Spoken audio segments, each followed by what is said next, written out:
Perkenalkan, nama aku Azizah Azhara sebagai Zia, temannya Rehan. Aku Dinar Ayu sebagai konselor kesehatan remaja. Perkenalkan, namaku Muhammad Raihan Sabil sebagai remaja yang berklan kecemasan.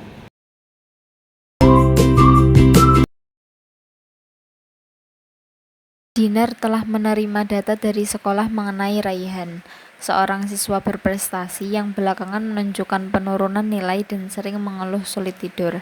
Dinar telah menyiapkan rencana komunikasi dengan tujuan membantu Raihan mengidentifikasi sumber kecemasannya dan mengajarkan teknik relaksasi.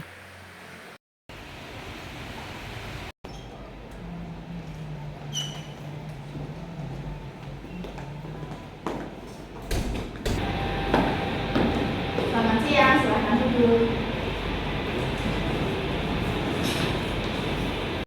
Saya Dinar, perawat yang sedang bertugas di sini. Senang bertemu kalian. Selamat siang Kak Dina. Selamat siang Kak Dinar, saya Zia, temannya Rehan.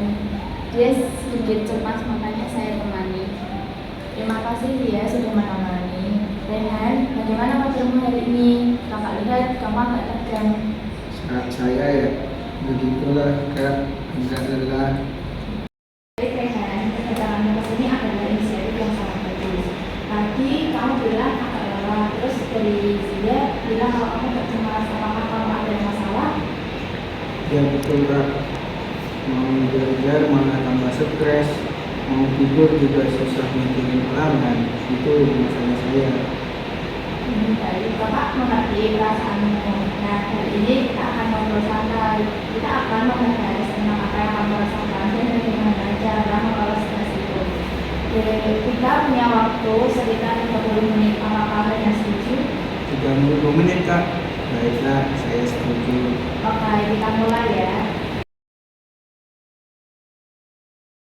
Dinar mulai mengeksplorasi lebih dalam tentang perasaan dan kebiasaan Raihan. Komunikasi berjalan dengan mendengarkan aktif, empati, dan fokus pada solusi.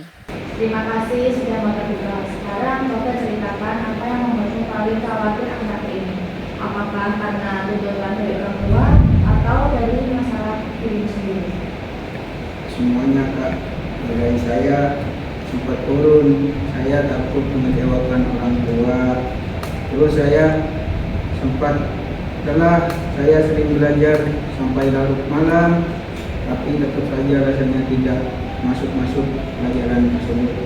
Lalu saya kepikiran, terus sampai gak bisa tidur, jadi paginya lemas. Aduh Kak Dinar, tadinya saya sudah bilang biar nggak terlalu dipaksa. Dia juga sering minum kopi biar nggak ngantuk. Belajar sampai larut malam dan minum kopi itu pasti membuat tubuh dan pikiran kelelahan. Perilaku ini malah membuat kurang istirahat dan semakin cemas ya. Iya Kak, saya bingung harus mulai dari mana. Rasanya semua mata pelajaran itu penting bagi saya. Itu wajar kan? Kakak paham, kamu pasti ingin mendapatkan hasil yang terbaik. Tapi kau tidak, memaksakan diri justru akan menurunkan kemampuanmu. Kita perlu mengatur ulang strateginya. Kakak punya teknik sederhana yang bisa kamu coba saat rasa cemas atau sulit tidur. Namanya teknik napas dalam. Coba sekarang kamu praktekkan, duduk tegak dan rileks. Tarik nafas ke bawah dan melalui hidung. Rasakan perutmu mengembang, tahan selama 5 menit.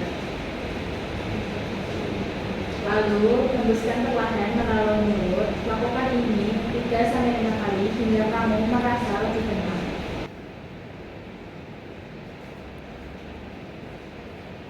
Bagaimana? Apakah terasa sedikit lebih baik? Iya Kak, rasanya seperti ada beban yang berat. Bagus sekali. Nah, selain teknik ini, kakak ini akan juga mulai membuat skala seimbang. Zia, mungkin kamu bisa bantu ingatkan Rehan untuk berhenti belajar jam 9 malam dan memprioritaskan itu. Siap kak, saya akan mengingatkan Rehan biar tutup buku jam 9 malam. Terima kasih Zia. Rehan, ingat, kesehatan fisik dan mental ini penting agar kamu bisa maksimal. Jadi, jangan lupain diri sendiri ya. Dinar melakukan evaluasi singkat, merangkum hasil diskusi, dan menyusun rencana tindak lanjut. Dan waktu kita sudah hampir habis. Dari obrolan kita tadi, apakah hal yang kamu dapatkan hari ini? Kak, saya tahu kalau memaksakan diri itu justru merusak.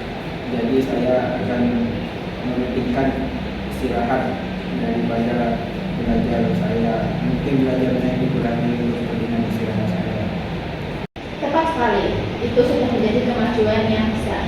Secara objektif, hari ini kamu berhasil mempraktikkan teknik relaksasi dengan baik.